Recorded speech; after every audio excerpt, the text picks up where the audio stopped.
turns out to be charming, you kind of need some knees. Okay, that's just it. You need knees and ankles. You heard it here first. You can't be charming unless you have knees. Nope. Butterscotch.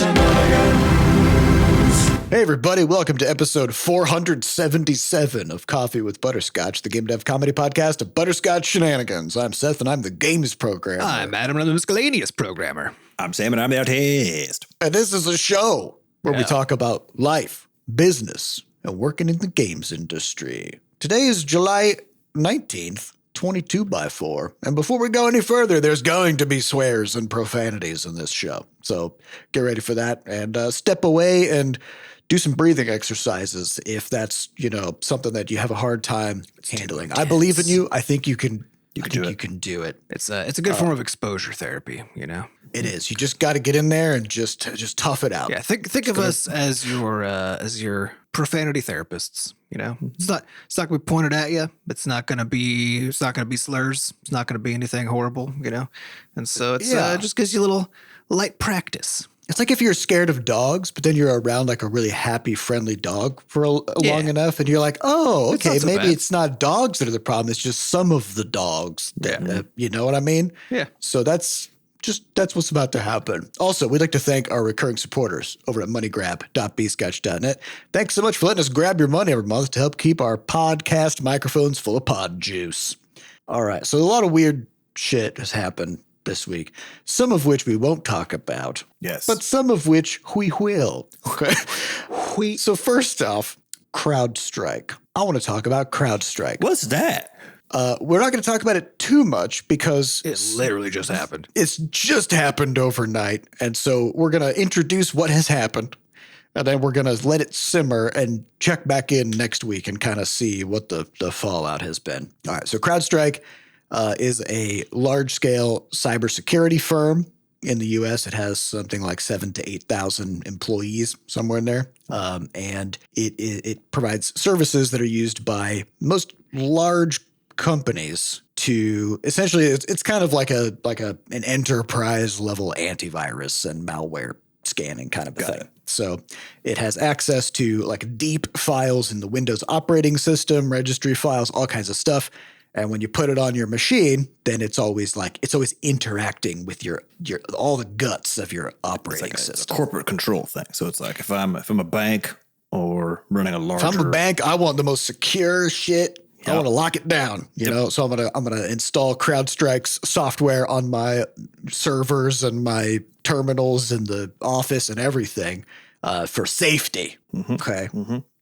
So what happened was overnight, CrowdStrike released an update that somehow, we don't know how yet, but somehow fucked up the operating system of any machine that was running it to the point where those machines, Windows machines specifically, got caught in an infinite boot loop blue screen of death. Which is, if you're not super familiar with tech stuff, is basically very bad. Kind of an inescapable scenario where you essentially can't get access to any part of the computer, even in like a safe mode. Yeah. In a way that would allow you to make it stop doing whatever it's doing, which of course you can't do anything. Makes sense because the whole point of that CrowdStrike thing is that's what it does, right? Gives you full control. It also means that it doesn't get to the point of booting where the automatic processes can kick in to do updates and stuff, which means so they can't patch this out. Yeah, nobody can download the update if they've already gotten the previous one. Yeah, with some work manually, you can intervene. There's like steps on what you can do, right? So it's a thing you can do an intervention on to fix. It's a fixable problem, but it's not fixable remotely. And because this is happening in large corporate networks where like the updates just happens automatically, right? And the idea in these large corporate networks is that there's like some kind of centralized IT management system that decides how things work, et cetera, and then propagates out changes, right? But some of those like are allowed to happen automatically on each machine. That's separately from like the centralized system, right? And so in any case, the idea of the centralized system with these networks is that you can then just push out like a Windows update to everybody or force everybody to have some piece of software or whatever, right, from that central location. And that's how all these are based. So that now when they need to update the computer fleet to do something, It's fleet an wide. IT person doesn't have to go to every single fucking desk, right? Or go to everybody's house for remote workers, right? And like bring in a USB stick and go do the update or whatever, right? And they also don't have to remotely log in, but that's an option if they had to, right? Except not in this case, you can't remotely log in either because that can only happen after the boot up. After So the we're boot up. talking, like, about like full manual for thousands of machines. Yeah. Or however many, it's potentially way more than that. I don't know. But within a single network, though, like a single company, you're talking thousands of machines. Yeah. So we're talking like banks are all kinds of fucked. Airlines, like you name it. Apparently there were some like TV stations that had their broadcasts just like go offline mid-broadcast. So what's wild to me about this is like, there's a lot of stuff, of course, that we do in like when you're doing software dev, where the reality is like typically when you're deploying an update, and you'll see this on Google Play or whatever else, you can do staged rollouts, right? Where you basically roll it out to a small subset of customers first. Wait a sec. And then you kind of continue. And like once you get the all clear, or you even can see some statistics coming back that the crash rates aren't bad or whatever else, then you essentially let it roll out further, and you continue this over a little bit.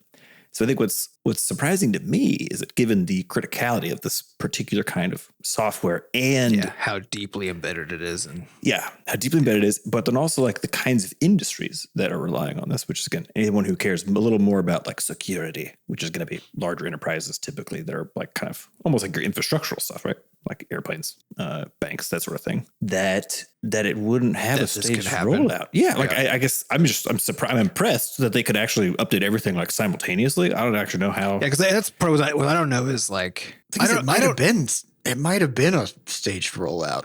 I hope so, because then technically they only hit some portion of their user base. Because if you think about it, like if this is in all these companies, there's probably a couple million machines at least that have this stuff installed in it, right? And it's like if that hit 50,000 of those machines overnight, that's still really fucking you still hear bad. that. So it might have like it also might depend on how it once you get because basically there's multiple stages here, right? Because there's the company who makes the software and then like deploys it, like makes it available, right? Because what is it? Do you think of like using Discord, right? Like when Discord makes an update available, Discord itself, the client that's running all the time, is like checking to see if there's an update, and then if there is, you can optionally go download it, right? But I think it always grabs it, doesn't it? It downloads it behind the scenes for you, and then like the update. There's different ways you can do it. So one way is like you force it and it becomes available, and on the next boot, it's now loading the new software, right? Or it just lets you know there is one, and you can opt in to like download it and go through the process. There's lots of different approaches for that at that layer, right? Of like making the thing available from the provider of the software. And then how you actually decide to update, whether it's automatic, whether it's manual, and so on, happens now on the machine, on the client machine.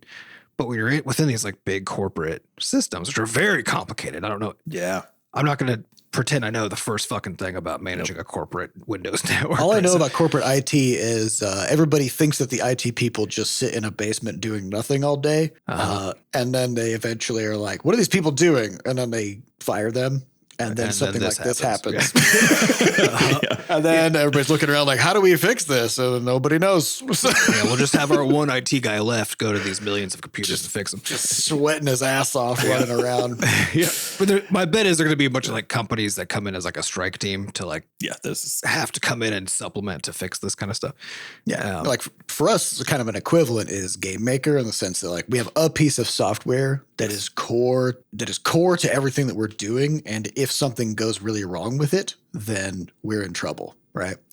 And so like we don't auto update Game Maker versions. We actually have our own test suite and our testing protocols where our own QA team tests new versions of Game Maker, and we have bots that test new versions of Game Maker.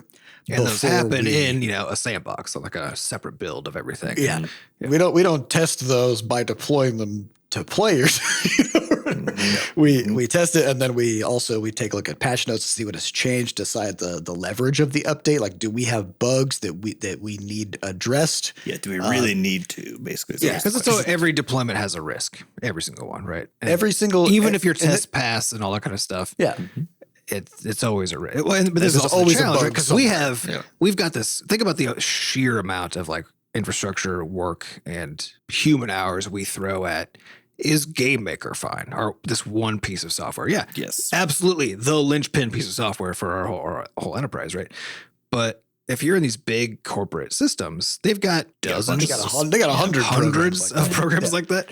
And unless you have an extremely robust, very skilled, well-supported IT, like internal IT/QA, like kind of a team, right? Who is then doing this for all this stuff and evaluating security. And this is also why, like, and you have security in the mix and privacy people. Like, this is also why it takes if you're like working in a big corporate system and you're like, hey, I want to use Python version 3 for the stuff they're doing. And they're like, okay, it's going to be 6 months before we decide if you can do that. And until then, you're using this 10-year-old version of Python that we know is fine, right? I was reading about there's a reason for it, you know. I think I was reading, I think it was like a year ago or something. I was reading an article about the German railway system still using Windows NT. That's from 92. There's a lot of government stuff that's still using COBOL, right? Like, yeah, of course. It's because it's kind of like if you want to, and like the deeper the institution goes and the longer it's been around, you know, the more things get stacked on top of the tech that you're using. And especially back then, updating software was not a concept. Like there was no internet. Right? Like you had what you had. Very challenging, yeah. Yeah. And so a lot of these institutions appeared at a time when that wasn't even a thing that you built any kind of routines or practices around. And then they just kind of got locked into one specific version and never upgraded at all ever, and never developed any kinds of procedures around that. But then, of course, eventually, as they add new capabilities, they do bring in, you know, new machines with newer OSs and new software, for new departments and stuff like that. And then you just get this kind of like this clusterfuck where I'm really things could just go horribly wrong. I guess we'll see. You know, I guess over the next week, I'm sure there's going to be there's going to be a bunch of finger pointing too. We'll find out kind of. Yeah, what I'm curious about is that post-mortem of like, yep. What happened?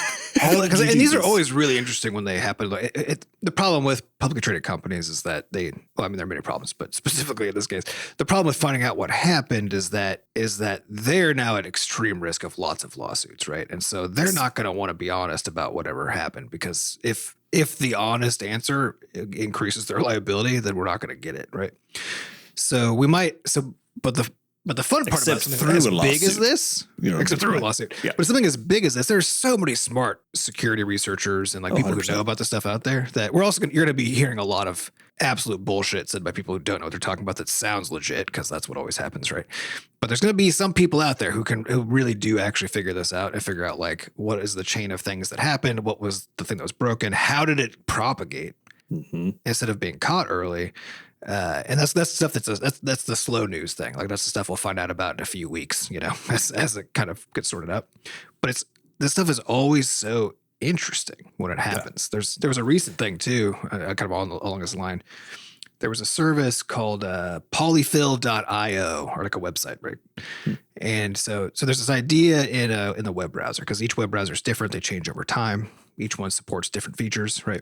So the idea of a polyfill, which now that as I'm saying the word, I don't even remember the origins of that or why it's called that. But the idea of a polyfill is to say, hey, this feature like doesn't exist in, let's say, Safari 16 or something, right? This JavaScript feature or some web feature. But we can sort of like patch in something that accomplishes the same task, right? And so we call that a polyfill, right? So you can basically, like, if you had something that you could talk to that would just basically evaluate what the current browser can do and then just kind of patch the features that it needed to support whatever features you need on your website, then it automatically just makes everything work, right? So there was a service that was out there that has kind of come out of favor as the browsers have kind of more matched over recent years, right? But it's still used by lots of stuff. And people would just link it directly, right, in their webpage. They would just be like, they'd have a thing that says, hey, go fetch polyfill.io, right? The person who owned that domain sold it to somebody, and that person replaced it with malware, right? Whoa. This was just like a couple of weeks ago. So then all of a sudden, just any website, anywhere that was using the service just automatically downloaded malware, because it's the same idea as this, right? It's like as soon as you let control go to some other entity for what goes onto your system, then You gotta trust you that they're gonna lose control. Anything could go on there. And there's this one, this is this particular risk factor that's like one of the scariest to me, of like a domain that you depend on for something. If somebody just because there's also the concept of like a domain hijack, right? Where somebody like temporarily reroutes that domain or gets a hold of it in some way, but it's a lot rarer that somebody like owns an important, respected domain and just sells it to a fucking rando, right? Yeah, that's wild. That's a really rare. And so then there was this like big thing where like, so then all the sites that like, so then Cloudflare is like managing tons of web traffic, right? So it did this thing where it was like automatically then trying to reroute those URLs to other Trying URLs. to be like, no, and like and all these other companies trying to do the same Slapping thing. them away. Yeah. So everyone's like Oh my trying God. to, because the websites are just what the websites are. Cause like, and yeah, they're static. They're not the gonna thing update. with the web is it's a million websites that are not being updated ever, right? And so there's probably literally a million websites linking to that URL that will always link to that URL for the rest of time, despite the fact that it now delivers malware, right? And so, so the solution ends up being all this like weird shit happening at like the internet provider layer and like all this kind of stuff to try to avoid Where it. they're like, we don't go there. Yeah, You know, yeah, We don't go to advice. Ravenholm. You can't go there. It's wild. Man, The world's dangerous. for some reason, when you were like, this doesn't really happen, where like you got this respected, deeply important, web service that just gets sold to some rando who fucks it up for everybody. I'm like, but that kind of does happen, actually. It did. It's just more, the thing that you worry more about is like, because I think about security, I'm always thinking about like if a nefarious actor breaks in, like that's what I'm thinking about, right? For web stuff. I'm not thinking about like, not this. call coming from inside the house. Yeah, does this company that I think is legit, is it just going to fucking become not legit? Yeah. In some way, intentionally, right? Because it's one of those like when you're trying to decide, because security models, like the whole idea of security is you can't guarantee security, right? So your security model is always like you're making those leverage decisions of where do I think my biggest risks are, and so you can think of it similar like on my own desktop PC. I don't worry about like are all of the files that I have on my PC encrypted all the time when the computer's not off, right? Because my rationale is like, if somebody manages to get into my computer, I'm toast. There's like, I'm not trying to protect against people who have access to my machine who are not me. Because if they're managed to get in there, it's too hard for me to protect. And so at that point, it's toast. So for me, like all the security layers are happening in front of that. Same thing like on our web servers, right? It's like, if somebody manages to get into the computer running our, Rumpus server, something like that, right? Like, at that point, I'm basically toast. I can't really do anything about that, right? But my security model could be to try to be like, even when that happens, and now there's a million new problems that I have to try to figure out how to solve and, all that kind of stuff, right? And so when you're trying to like figure out what your security model is and what you can tolerate for what things you're trying to guarantee can't happen, what things you're treating as unlikely, what things are just being like, well, at that point, I'm toast, right? But I think it's kind of like one of these being just like, yeah, the service that I use that I trust just becomes untrustworthy. That's one of those like inside the house ones that most people don't protect against because you have to make assumptions somewhere about you can't do what you can and can't trust. Well, especially in this case, because like the whole point of installing this was for having the a trusted third opposite party. of what happened to happen, that's gonna right? be Like rough for it's a them, man. cybersecurity thing to protect your machine. Yep. And because you install it on your machine is bricked. Yeah, you're gonna trust it because you trust the company. In the same way that like that's how HTTPS works on the web with like the certificates that are used, right? The reason that you get that little, I guess you used to have the green lock sign, now you just have to have HTTPS or you see something instead, right? But the reason you get that is it's a two-parter. One is because there are like there are certificates involved that your computer is looking at being like, yeah, these are encrypting my traffic, right? But the second layer is who provided the certificate, right? Is this a forged document or a real document? Yeah. So there's this trust layer where it's like, oh, this came from DigiCert or came from any number of companies, right? And if the company if the entity that provided it is not on the browser's list of like, these are fine, then they're like, warning, right? And so again, it's that same thing. Like at some layer all the time in all security models, there are parts of the model where you're like, I trust this, right? And you just decide, like, if I can't trust this, it's too hard. Your business is not like the security layer associated with your business because that's I mean, honestly, this kind of thing, this aspect of like the trust aspect of security is what blockchain people always talk about, and I always feel like they don't fucking understand humans because. Here's the thing. People say like blockchain like crypto bros, right? They advocate for this because they're like, you can trust it because you can see the whole ledger. You can inspect every transaction, right? Yeah, but the question is, what is it that you're trusting? And what you're trusting is that if that you can verify that a transaction happened. You can absolutely verify that, right? Sure. Assuming a whole bunch of things about how you go about doing it, nobody's getting in the middle and like doing things that make it seem like that was true. It's not fully true, right? But it's pretty true. But the fact is, can't trust about who made the transaction. You can trust that the wallet made the transaction. That's not even important. Nobody's gonna do this. Yeah. Nobody's gonna be like, oh, I'm gonna buy Bitcoin, but first I want to see the entire transaction history of this Bitcoin and make sure that this is legit and blah blah blah. Like this is why we have banks and this is why things become centralized, is because Because you have a trusted entity that also has recourse. That's why we have laws. That's why we have things where like, because our system is fragile. It's easy to break, right? Because it's built on trust. Yeah, because it's built on trust, but it's also built on a system of repair, so that if something goes wrong, theoretically, right? It's built. So if some central authority can rectify that. Yeah, if a bank collapses, like you got FDIC, right? And so the people who are in the bank aren't screwed, but the bank itself might still be. So the bank might be gone, but like the people who are in there still get their money, right? And nothing is as simple as that, and none of it's unflawed, right? It's all it's all a little dirty. Nothing's it's particularly clean about it. Because it's all hard, and there is no just like solution where it's like, yes, this is secure, this is guaranteed, this is that you can secure. There are things that you can guarantee, and things that you can say like 100% certainty this is secure, right? But there's always a piece of the whole question that you're trying to address, right? Yeah, because there's always the black swan. Like, there's always the unexpected thing where you're just like, oh shit, we did not see this kind of like. But it's always everything interacts with reality, right? And at some point, no matter what it is, it interacts with the reality of what people are trying to accomplish. And what people are trying to accomplish is messy human cultural stuff, right? Like, in an ever-changing like cultural landscape, tech landscape, just like everything's changing all the time, and so you can trust everything to a degree, right? But there's always the edge case. Like I was laughing because I was looking up stuff about CrowdStrike in response to this, and I Googled it, and one of the top news stories that popped up through Google was stock analysts yesterday, or I guess a day and a half ago, being like, should you buy CrowdStrike stock? And they're like, hell yeah, you should. Like, overwhelmingly, the analysts are saying that this firm is rock solid and they got great earnings prospects. And then like a day and a half later, they bring down like all of the large companies.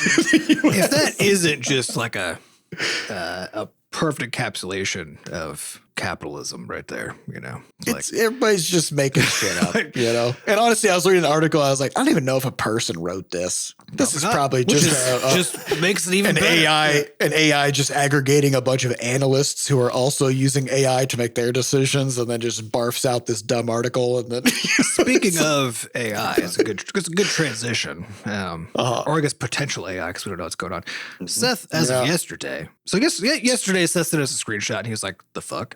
And it was a screenshot of his Gmail inbox, his studio email inbox, with like, I don't know, what was it, like a couple dozen or a dozen? It's like 15 key requests. Similar kinds of structured key requests from putative Steam curators, right? No, it was about 25. Okay, so a couple dozen. And so we're like, this is, and then so the rest of us checked ours. We're like, we're not seeing that. So this is weird. Just Seth's getting it, but also like all at the same time, right? Just this big lump.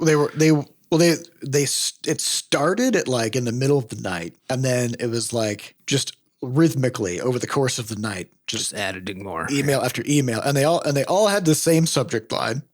Crashlands 2. It was the subject line is just Crashlands 2, and then every now and then one would be like Crashlands 2, and then like review Steam key request, like they would append something to it. And then the body of every message was somebody claiming to be representing a Steam community, or claiming to have a YouTube channel with 10 to 20,000 followers, or a TikTok, or whatever. Right? There's always somebody basically making the small potatoes kind of case. Like, oh, I'm a small creator looking to build my community or my channel, and I just need 3 Steam keys. There's almost every single one of them asked for 3 Steam keys, and they were asking for keys for review copies. So they're behaving as if the game is out, which tells me like, well, for starters, somebody some service that I signed up for at some point leaked my email address somewhere, right? Or my email address got into some system. Mm-hmm. Don't know what it is.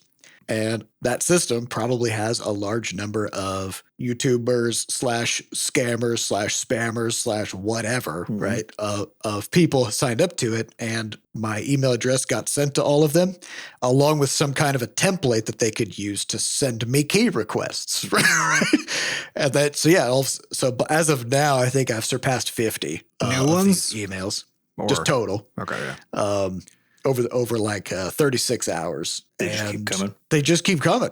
Yeah. And I was thinking about this and I was like, I know this is bullshit because I've been in the game for a while. Right. But if I were a naive solo indie dev getting my feet under me and like launching my first game or, like kind of around that time, if You want suddenly, it to be true, Yeah. If suddenly I got like just a deluge of emails just coming in nonstop of people asking me for Steam keys, like I would probably send it to them. I think it's into and the you'd be first jealous because you'd be like, "Oh, this is what it's like to actually like launch a game," Yeah, but I think if you were away from the computer for, I don't know, like you said, it started overnight, which is kind of funny because like if you're away from the computer for long enough, then you come and they're all there next. Well, my first gut reaction was, did something happen and we accidentally launched the game? Right. Like did we have some kind? It feels like something got triggered, right? Like something got triggered. Like I was like, why are all of a sudden I'm getting dozens of requests for review copies of Crashlands 2? And the only thing I could think of was that we had set some kind of an auto publish date or something on Steam, and we just like launched the game overnight on accident or something. That's one of my fears. Which yeah, is one of our constant fears that we like fucked up something like that. And so I started looking. I couldn't find anything. So then I took a screenshot of my email inbox and I sent it to Adam and Sam, and I was like, "Did something happen? What is this?" And nope, nothing happened. I think what's wild about this is because essentially this is a key reseller doing this, right?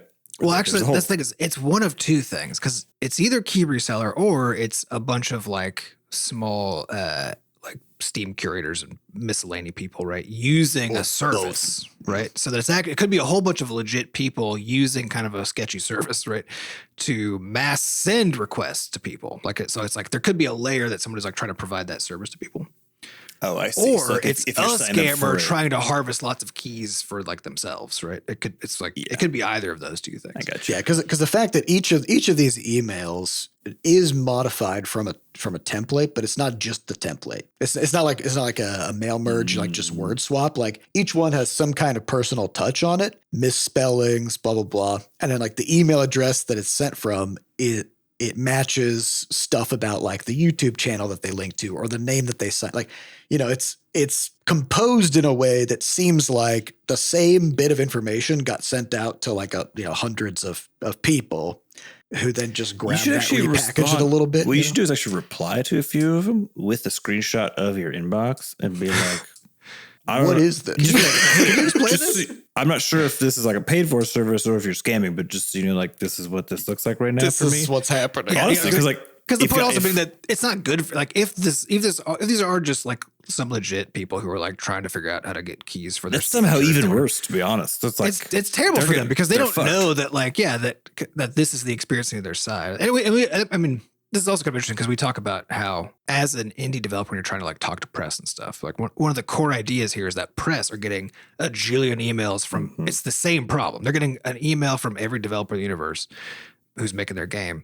And there's thousands of us, right? So if you work for a big site or streamer or whatever, this is what your email inbox looks like, right? The difference is hopefully it doesn't look like a template, right? But this is also hopefully you're getting different emails from different people about different games. But this is also where the risk comes in, because a lot of things that you'll see for like indies and stuff is like, here's advice on like how to send an email to a journalist, right, about your game, and there's going to be a formula there. There's going to be a template there which is like not bad advice necessarily. Because there's a bunch of stuff that is commonly true that you need to include, right? That's the whole point. Right? But if a whole bunch of people read that same article and they're like, oh, this is how you do it, right? Yep.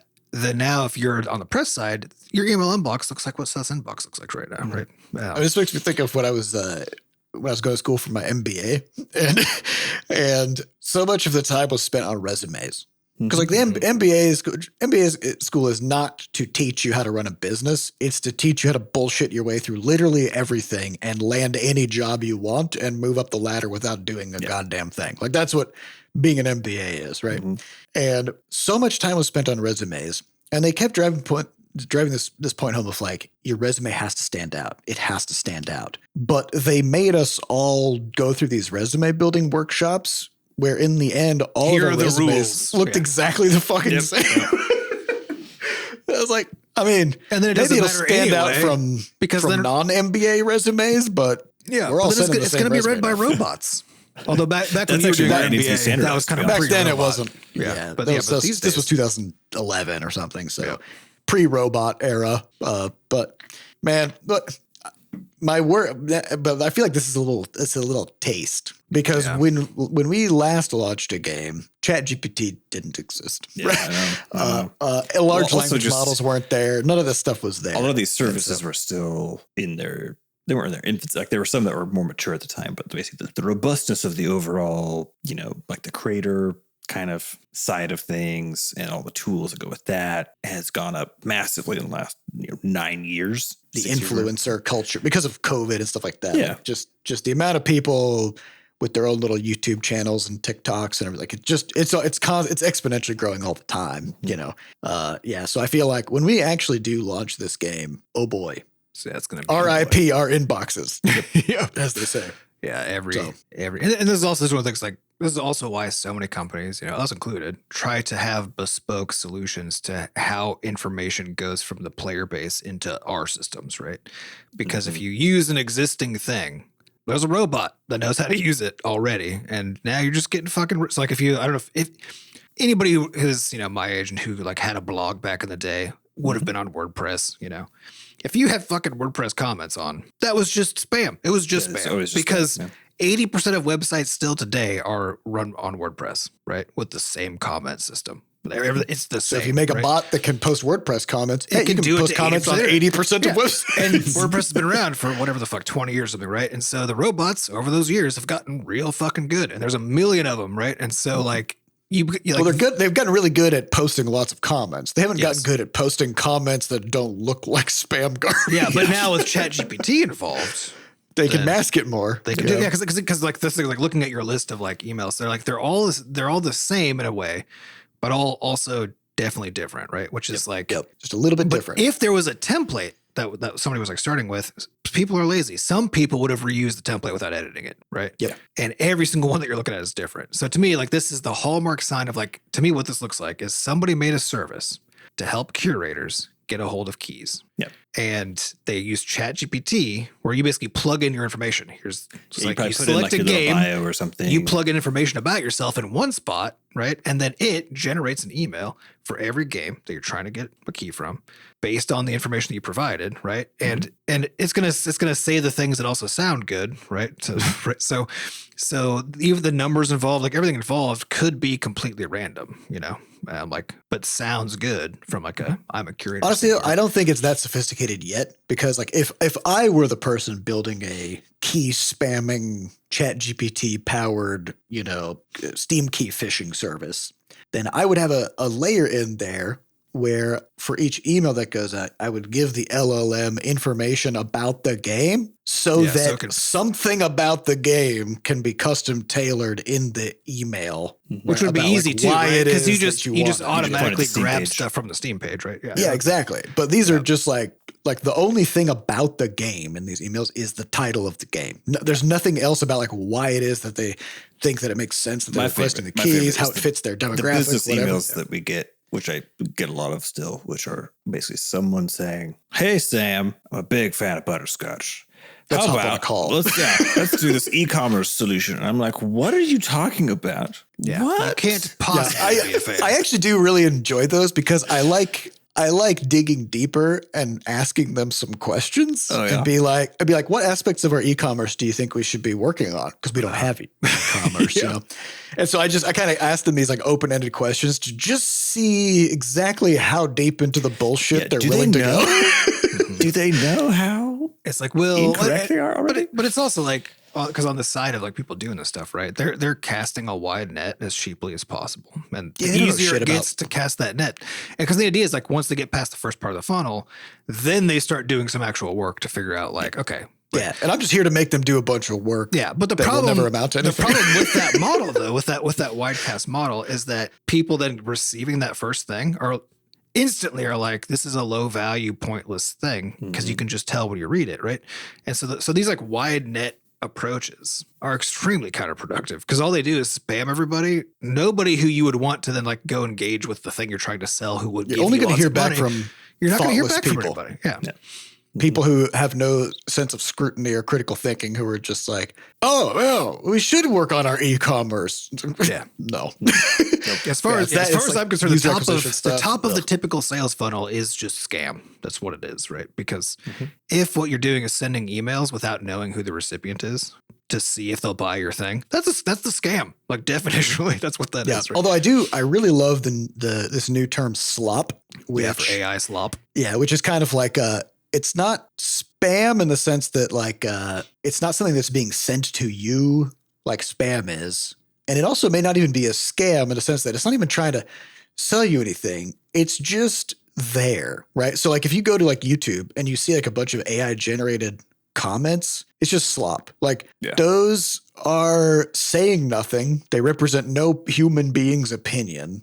They're filling up space. They add nothing to the conversation. I think there's a what is it for component, right? Because like spam is like trying to do something, trying to sell you something, trying to trick you to do it. And of course, a scam is definitely trying to defraud you. And slop is just it's just there for some reason. It's just kind of there. It's just filling up space. But there's kind of this Venn diagram now of like slop, scams, and spam, right? It's just kind of different things that come into your email inbox or whatever. They're always somewhere within that Venn diagram, you know? What a time to be alive. What a time. Yeah, the dead internet theory is just becoming more and more salient as time passes. Where like pretty soon all of us humans will just have to, I guess, go outside again and send a letter in the mail with a USB stick in it to some streamer to prove you're legit. Yeah. Although, isn't it still the case that a pigeon carrying a USB stick is still the fastest method of bandwidth transfer that we have? Probably depends on how far it's going and if you're on a fiber connection. Yeah, because you can drop like I think that was a pigeon joke. Can carry like 10 terabytes of data pretty easily now. Yeah, and it could fly at like 100 miles, way faster than you could transfer that data over any of our networks. I think that whole thing also came from there's like some story where somebody was trying to like upgrade their internet for their business or something like that, and they made that point as they're trying to like make it happen, where they were like, look, our internet is so bad that if we just started sending data by pigeon instead, the ping isn't good. Yeah, but if you're sending high volume data, it's not reliable, you know. Also, then you got to have a whole aviary. You gotta have pigeons and there's a whole thing. Yeah, but you get to go outside, hang out with some birds. I mean, that's probably better than being in a basement full of loud, roaring, hot servers. That's fair. That are stuck in a boot loop. Yeah. You know? And you don't have to like wait for, like the computer's not waiting to do stuff, right? You just nobody's gonna blue screen your pigeons. Yeah. You know? Well, I mean, there's other ways to blue screen a pigeon. You know, that's true. Actually, falcons and hawks and hunters are gonna blue screen your pigeons. It's a red screen, actually, I think, for the pigeon at that point. But but it's fully async though, you know. So like, because when we talk about like an asynchronous processing computer, the idea is like you fire off something that like goes off in web request or whatever, and then you just have a minimal amount of like resources used by the computer to like kind of monitor it and wait until it comes back or is done or whatever, right? But with a pigeon, no resources are being used on your computer. That's true. That's right. Fully async. You just need to give them some corn or whatever, and then off you go. Yeah, we gotta get back to this. Back to our animal powered computation. All right. Well, we were going to talk a little bit about some cloud saving stuff, but I want to get at least a question, Ed. So we'll see about that next week. So the highest upvoted question from our listeners over at podcast.bscotch.net comes from Tengu, who says, "I love the updated art style in Crashlands 2, which is high praise. Thank you. That being said, when did you decide to give Flux actual feet?" Ooh, yeah.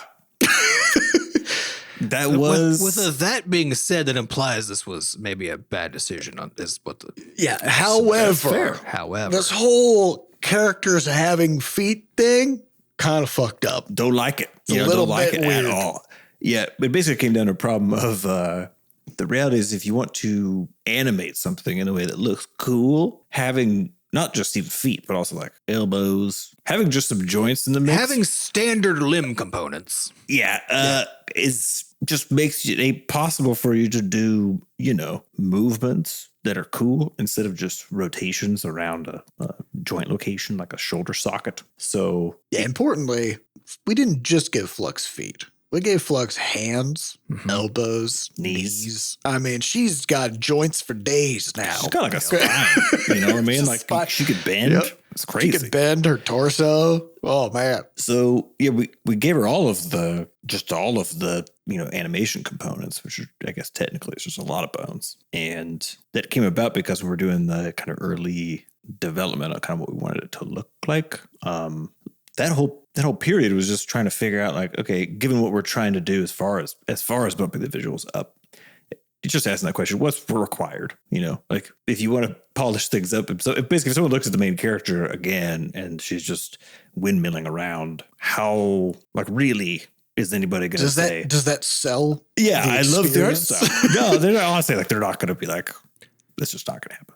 To me, actually, OG Crashlands is kind of rim-worldy in the sense that, like, visually, it's weird, it's weird, but it works. it's coherent. Like, It's coherent. It's cartoony. Yeah. It's got a thing. It's got a thing. But going. but you can tell that all of the core like art decisions were just absolutely constrained by the technical goals and requirements. yeah, right? exactly.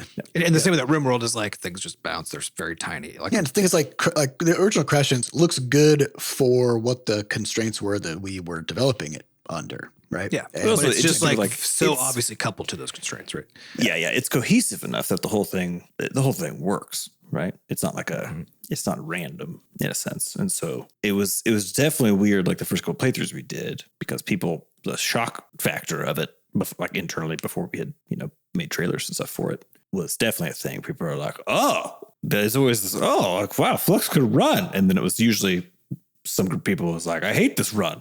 That's a common one for some reason. And then, there's all these things that bubble up from this. Well, I distrust. would say it's more common that people think the run is hilarious and great. That was the And then- intent. Yeah. Yeah, because it's also we're in kind of a strange middle ground now, because in the original game it was mobile first. It was developed in 540p and blah blah, and then we expanded it to PC and other platforms. And so visually, it's more of a mascot style. Yes. Big head, small body. Like the head is like half of the size of the whole character.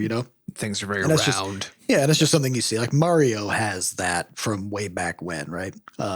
And as the fidelity goes up, because we're now in HD and we're using spine and we have actual animations, and Sam's art skills have exponentially gone up since then.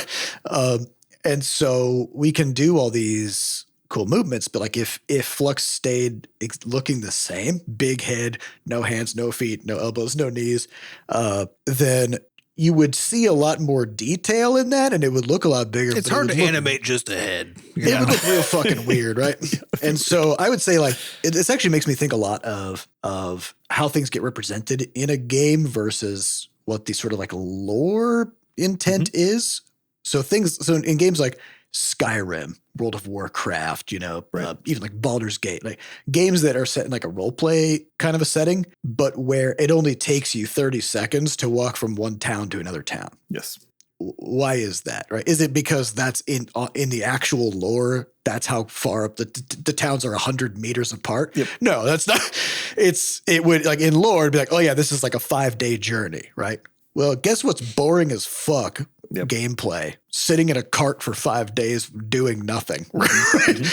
Or even and walking so- and having very micro adventures for 5 days, right? Like, Yeah. if you're just like hunting some things, maybe find a quest or two, or but the density, because you're basically going from density of interesting stuff to density of interesting stuff, Yes. and the journey between those things like either needs to be short or also interesting. And the more interesting it gets, the more it also just becomes the dense, interesting stuff.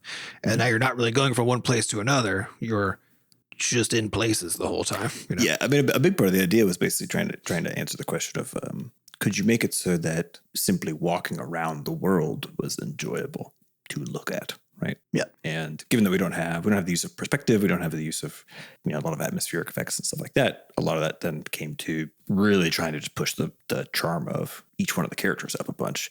It turns out to be charming, you kind of need some knees. Okay, that's just it. You need knees and ankles. You heard it here first. You can't be charming unless you have knees. Nope. Sam's kind of an anti-knee. I was gonna say, yeah, that seems a little too, too aggressive, maybe, but also too aggressive. But also, accessories, right? How's Flux gonna have fucking rad shoes and boots? Exactly. If her leg just ends in a rounded, in a little rounded point, thing, Mm-hmm. Yeah. So like, yeah, it's like part of the game stuff in a crafting game is like all the dope accessories. Making your character look place to cool, put them. Yep. I will say part of the thing, because I've been doing a lot of we're in the third zone, we're in the third act now, and so there's still just a lot of new stuff coming in every day, and a lot of animations and stuff like that going on. And part of the thing I've definitely been feeling is I'm like, I wonder, there's got to be some way that I can simplify this style back down a little bit so that when I'm doing animations and stuff, there just isn't quite so much fucking rendering to do on top of it. Because basically the style you've chosen, you got to carry that through all. In Flux's case, I think she's got 57 body parts in different poses. And then you put like armor on there and you got to render it in the same level of detail. You got to render all 57 pieces of armor it's like, onto those limbs. There's some way I could not have to do any part of this, honestly. Any part would be dope. So that'll be something. Yeah, we have so many conversations about like, because this is a 2D problem. Right. Yes. Like if you make a 3D character, you don't need to remake the same, you don't need to remake their hand 50 times to represent it in different poses. It has bones. You just bend it. And then the fact that it's 3D kind of takes care of that, right? Bend, stretch, rotate, blah, blah, blah, but you don't have to re-render. Yeah. So we're in this kind of weird space where the animations and the visuals that we're creating are dynamic enough that they take a lot of upfront work to develop all the transitions and the smear frames and the poses and all that stuff. And we're kind of on the cusp of what's reasonable to do with 2D before it would just start making more sense to just switch over to 3D. It's almost like we are this mid ground where, because I went for more it's not like polish, but more detail essentially on the final forms for all this stuff. It's not straight up cartoony, right? Because I went for that, then there's been this extra cost that has just sort of become more clear over time, which I kind of knew what I was getting into, but it's always a scale problem, right? When you're like, oh yeah, you do it for one character, this will be fine. This will be fine. 3,000 sprites later, you're like, oh, well, it's hard. So yeah, there's probably something there, and you see this actually with a lot of games and stuff. You'll see interesting simplifications over time in whether they're in 3D or in 2D, right? Because even stuff like you look at the Zelda, Breath of the Wild and all that, they're not using hyper realistic textures and stuff on all of their stuff, right? They're still keeping it in this kind of 2D which is probably space. A technical constraint because of the Switch. Yeah, really. It's a technical constraint, but also it's a good. They nailed it. Yeah, it's a really good art constraint too, because then you'll find a style that's interesting to look at, but then also doesn't take quite so much work to execute every single time you want to do it. So there's some games I've seen that they're like a mixed style where, the terrain is kind of one mode. And you see this with cartoons a lot, actually. Like a lot of times the moving characters and stuff of cartoons just don't have shadows because, it's like they don't have shadows, they don't have highlights because what adds a fuckload of rendering time? Shadows and highlights. But if you just have a flat character, you still do all the zany full 2D animations on it, but you don't necessarily shade them, which is most of the work at that point, like all that final touch stuff.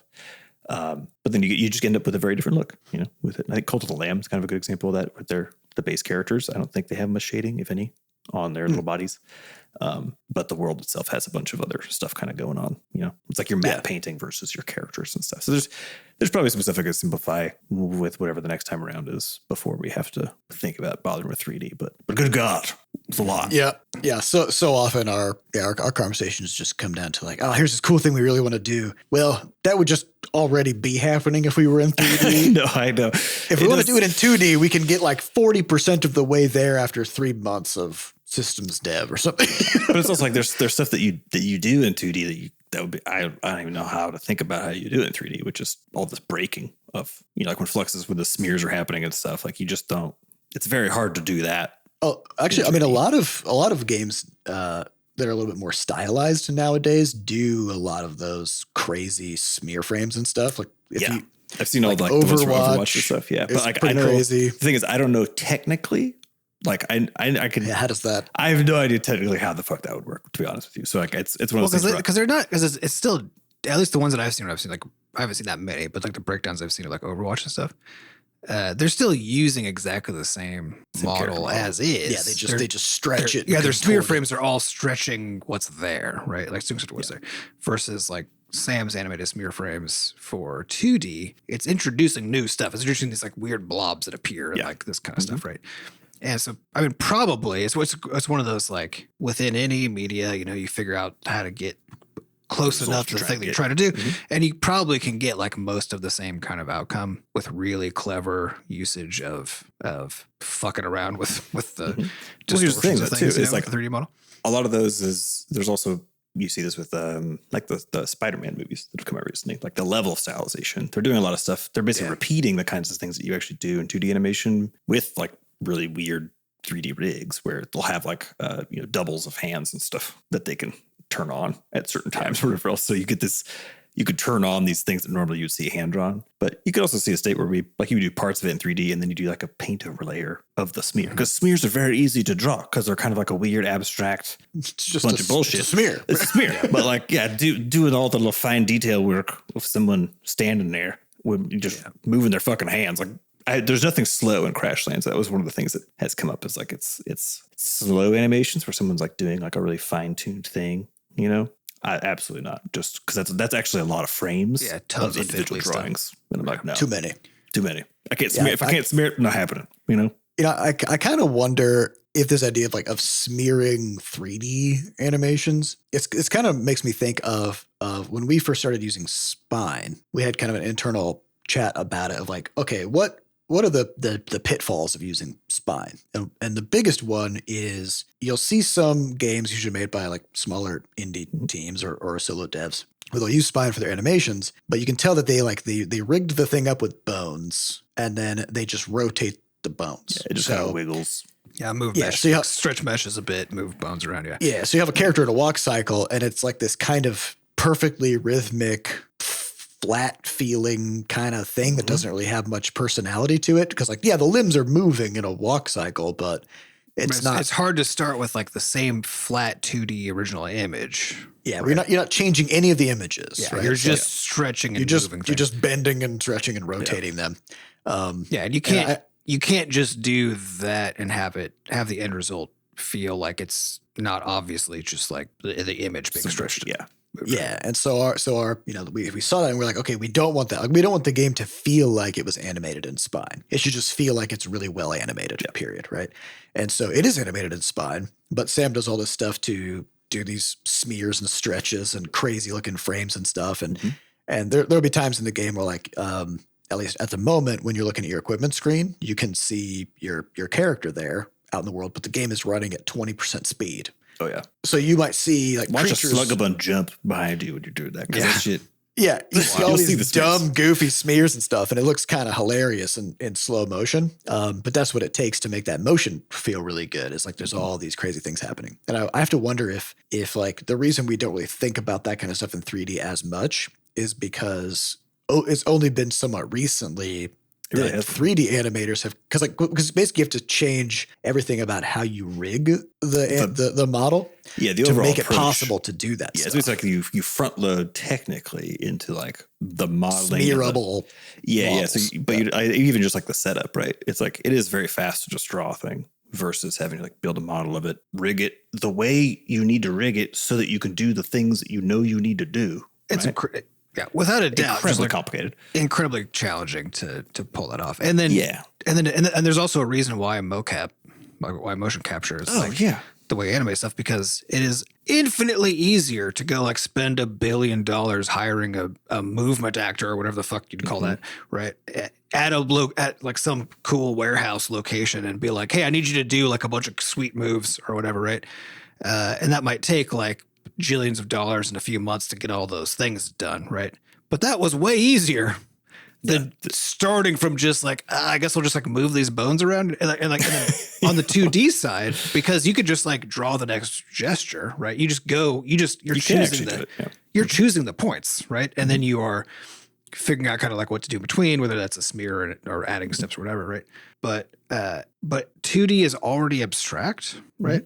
You could do whatever you want. So you have way more freedom. Like it's more tolerant of like ways of doing things versus like 3D. It's like there's a fidelity problem where I think it seems like it'll be really easy, like even easier than in like the spine case, to feel like somebody rigged up a 3D model and just like puppeted it around, right?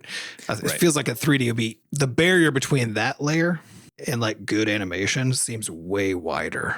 Well, but you can use both, right? Because you can mocap and then you take that animation data. Yeah, well, that's the best starting point, and then do smear. Because there's also something, I don't know if you guys have seen this, but there's this kind of uncanny thing that happens where if somebody takes a 3D model from a video game or whatever, like something that you're accustomed to seeing this character in like an animated environment, and then they actually take legit full on mocap data and make that character like do like breakdance or something. But it literally is just pure mocap. Yeah, so it's someone else's body movements. Yeah, and it's so weird because you'll see this animated character that's moving exactly like an actual person with like the same gravity and physics. And you need the animation vibe, right? And what's fucked up about it is it looks correct, like it feels correct. Like it feels more real to see something moving like that, but it also feels wrong. Well, it's because it's not the character. Right? I think that's what's so interesting about it. Like a lot of the choice in animations, and I think that's probably actually what we're getting at. Really, when you talk about like don't just move a bone and spine, is that it's not providing any additional character information or like charm. Yeah, it's supposed to convey some kind of personality to the movement. Yeah, and so what's so interesting about like grabbing a 3D model and then grabbing like a mocap and not doing any difference on it is you think about the mocap, like the motion data, people read motion of other people's bodies in so many ways to interpret like the emotional, basically what's happening in that person's body. So it makes perfect sense that essentially if you went from like a particular character who maybe is like more hardcore or whatever else, you've never seen this person dance ever. And then you use the mocap data from someone breakdancing, but they're all like squiggly, they got like a wiry sort of energy. If you're doing like plug and play, like it's like that's just a different person now. It's a different person. Yeah. Because but if you see some of these, because you probably still could do basically like pure mocap if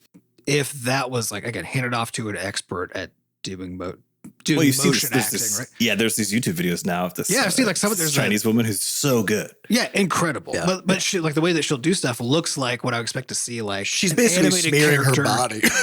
Yeah, but like an animated character in a Disney movie. Like she's learned how to move like that. Right. So that the animations that you get on the other side, like when I watch her do it, it looks like an animated cartoon character doing it. Yeah. And so and that's the level of, that's like, if you want to you can't just plug and play, like here's my dance mocap from some random dancing into my barbarian here and my goofy animated sidekick over here, like it all has to work together somehow because Sam, as you're saying, the goal isn't like fidelity and realism or even movement. Or even movement. It's conveyance of information about what the character is trying to accomplish and who they are, right? That's the whole thing. It's like animation is supposed to be giving life to a thing, right? Not just not just movement. Not just moving it. And I think that's the tricky, artful distinction between them. Yeah, but this also goes the other way because there's the Netflix One Piece live action adaptation. Yeah. And I watched some of the anime after watching the live action.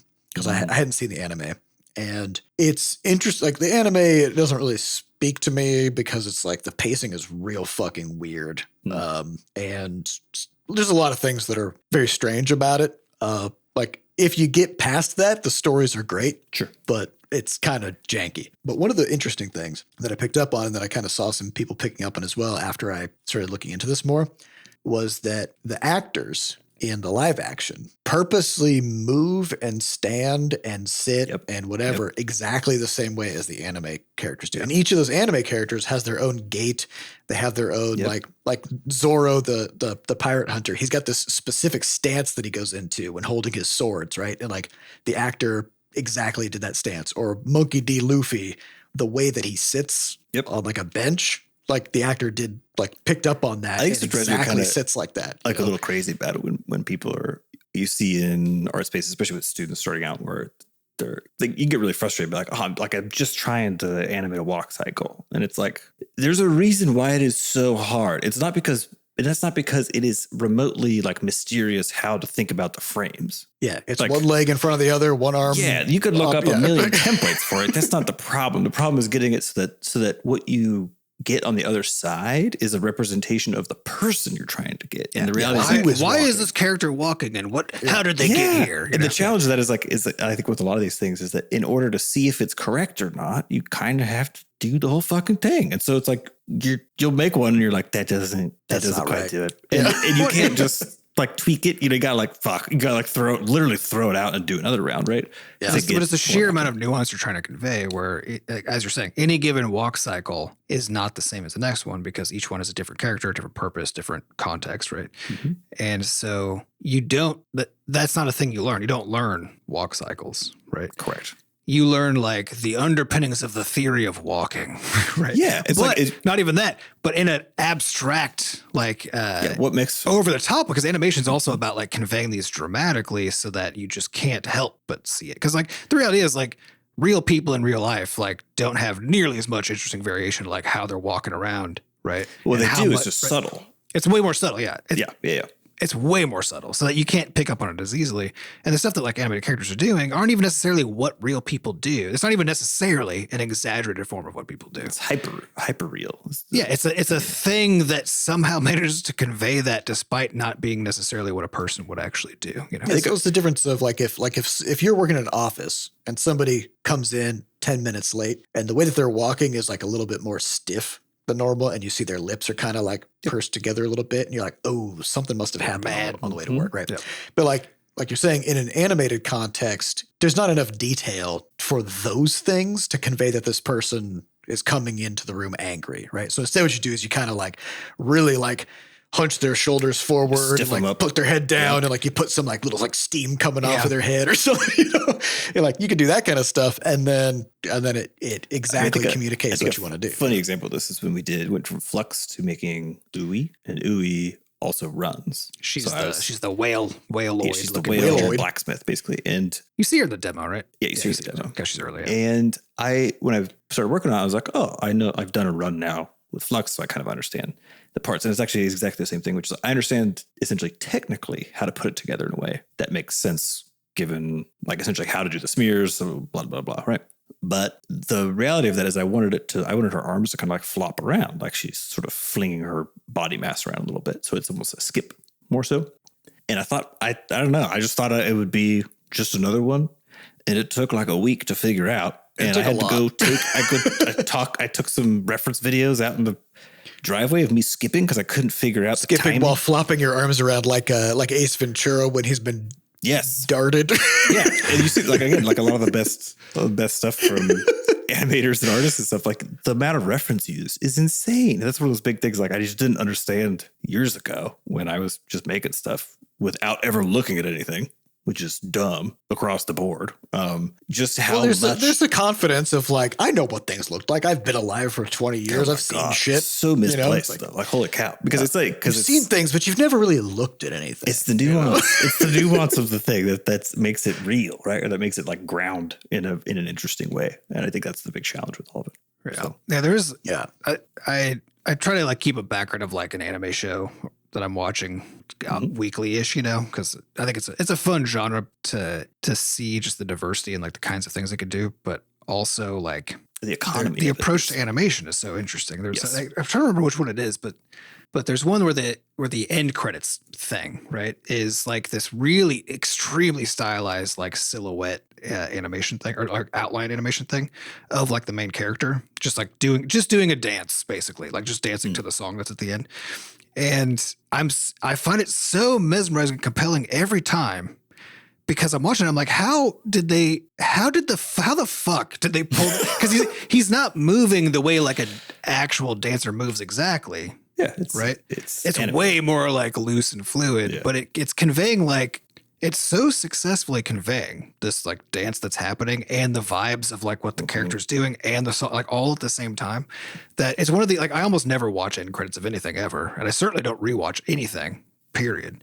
But that little scene, like I just always rewatch it. Just every you gotta watch it. It's just so, and every time I'm like, how the fuck did the animators do this? And there's some like like, from a reference, like they would have started, like they would have actually had somebody dance, right? And then they would take it as a starting point, and then they would, and then draw the character over it, basically, and add lots of extra flair to it. But yeah, you, like as an animator, you're not going to be able, unless you're just some kind of insano genius, some savant. You're not going to be able to just animate a whole ass dance sequence that's choreographed from start to finish, just frame by frame, without actually like using a reference. Well, I think the thing is, like, I'm not that good at this, right? I've only been doing it for a little bit. So what's been fun though is I feel like I figured out my approach finally. I feel like my approach is correct. I'm just still like not that good. Yeah. But sometimes I see these people, with their animations on YouTube or whatever else, and it's like, oh my god! Like the reality is, I think at the end of the day, if it's a really good animator, then what you're going to be getting from it is, to Adam's point, somehow more.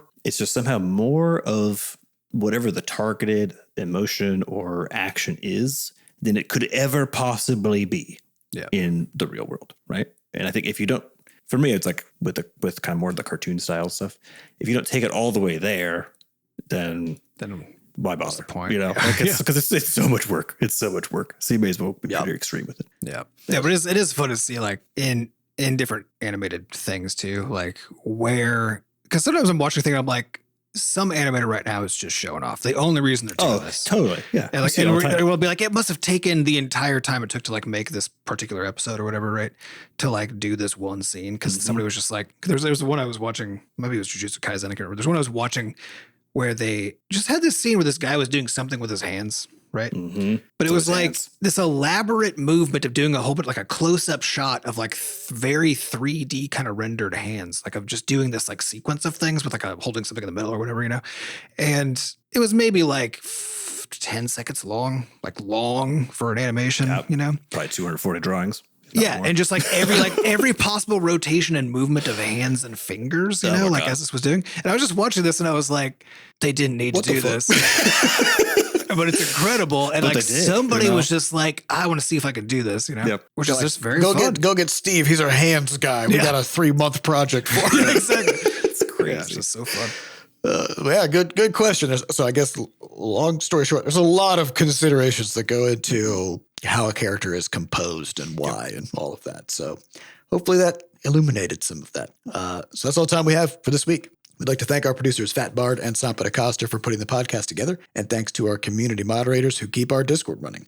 To get more involved in the Butterscotch community, just go to podcast.bscotch.net, where we have links to the community Discord, a way for you to donate, and links to the podcast archives. And as always, if you haven't yet, head on over to Steam, give Crashlands 2 a wish list. It'll help boost the game's visibility for launch, and we'd appreciate it. Thank you all for listening, and we'll see you next week. Goodbye.